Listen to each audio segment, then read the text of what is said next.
आज तक का अल्टीमेटम है। नहीं बात सुनी जाती तो फिर ऐसी कॉल होगी कि जो इतिहास बनेगी आंदोलन का, और सरकार फिर उसके बाद अपने घुटने टेक के आएगी इस बात को करने के लिए। हम इसको खुदकशी नहीं मानते, हम इसको कत्ल मानते हैं। और एक शेड्यूल कास्ट ऑफिसर जिसको खुदकशी पर करनी पड़ी, कहीं ना कहीं बाबा साहब अम्बेडकर जी की आत्मा भी इसको देख के रोती होगी।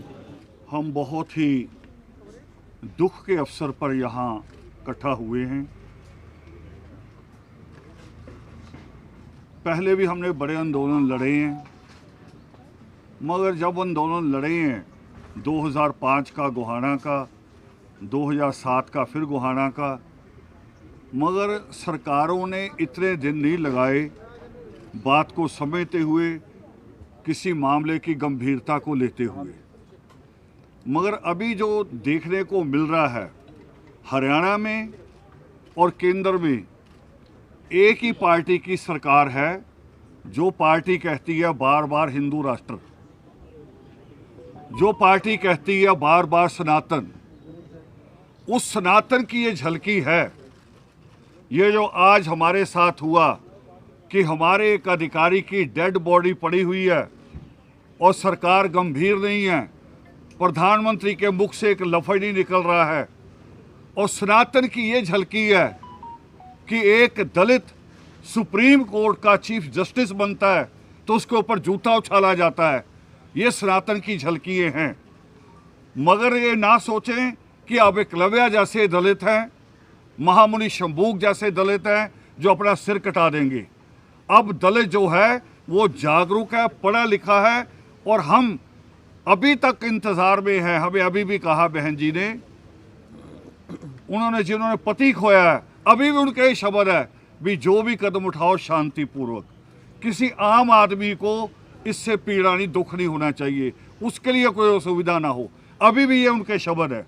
मगर हम ये बता देना चाहते हैं हरियाणा की सरकार को भी और केंद्र की सरकार को भी, अगर नहीं बात सुनी, आज शाम तक का अल्टीमेटम है। आज का ये 4 बजे तक का, आज तक का अल्टीमेटम है। नहीं बात सुनी जाती तो फिर ऐसी कॉल होगी कि जो इतिहास बनेगी आंदोलन का, और सरकार फिर उसके बाद अपने घुटने टेक के आएगी इस बात को करने के लिए। हम न्याय चाहते हैं, हम कोई अन्यायपूर्वक बात नहीं चाहते। जो एडीजीपी ने अपने लास्ट नोट में लिखा है, इसको तो जज भी मानते हैं, अदालत भी मानती है कि जो अंतिम बयान होता है उसको पूरा सच माना जाता है। और अंतिम बयान एक आईपीएस अफसर ने जो एडीजीपी तक पहुंचा, कितना कुछ सहा होगा। और ये एक नहीं है, ऐसे बहुत सारे लोग हैं।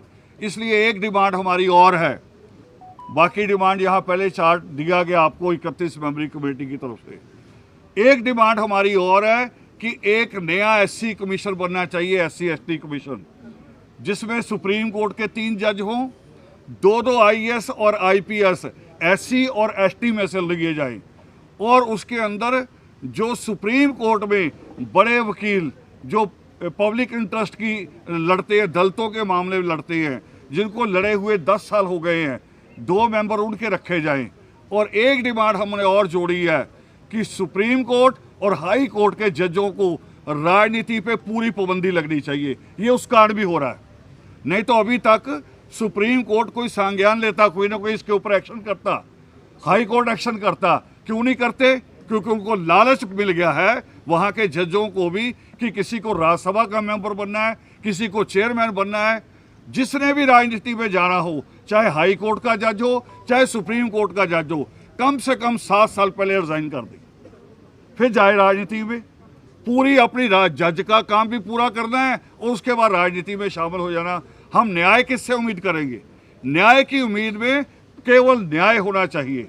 जैसा आईएफएस ऑफिसरों के ऊपर पाबंदी रही कि आप आईएफएस ऑफिसर हैं, किसी विदेश की महिला से शादी नहीं कर सकते, रिश्ता नहीं जोड़ सकते, तो यहाँ क्यों नहीं होनी चाहिए पाबंदी?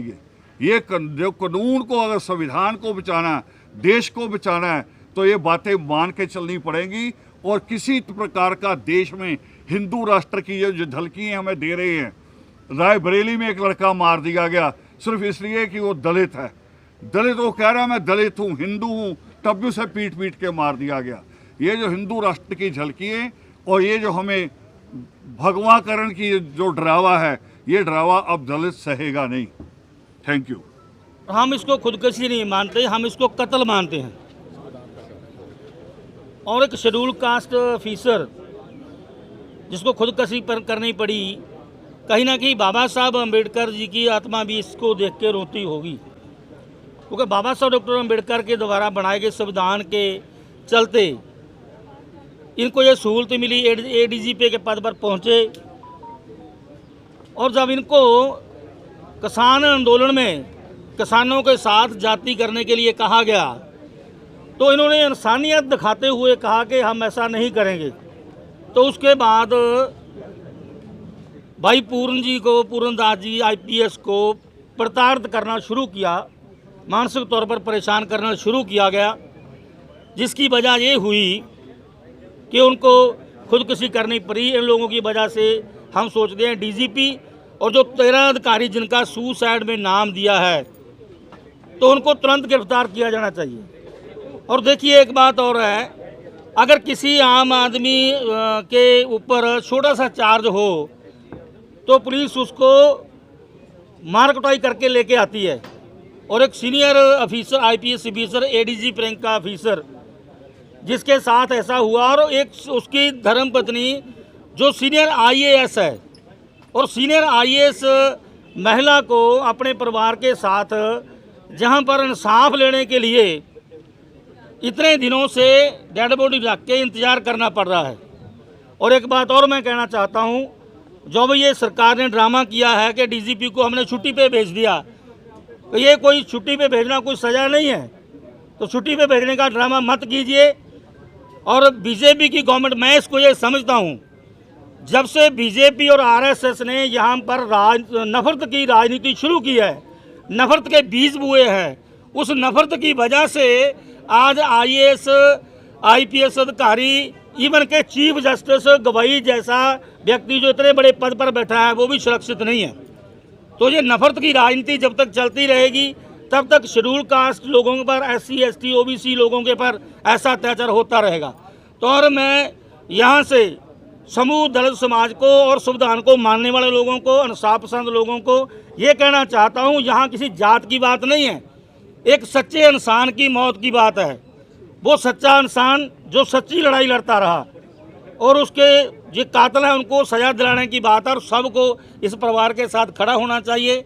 और हमने सुना जो सफाई कर्मचारियों ने फैसला किया है हड़ताल करने का, हम उनका दिल से, मैं नेशनल दलित महापंचायत की तरफ से किरणजीत सिंह गैरी थैंक यू कहता हूं। और पूरे समाज को, भारत देश के सभी लोगों को यहाँ पर इस परिवार के साथ खड़े होना चाहिए। और मुझे लगता है कि अगर वो पीएम साहब के साथ, अमित शाह जी के साथ कोई बात करके आए हैं इंसाफ दिलाने की, तो अच्छी बात होगी, परिवार को इंसाफ मिलेगा, समाज को इंसाफ मिलेगा। अगर ऐसा होता है तो ठीक है।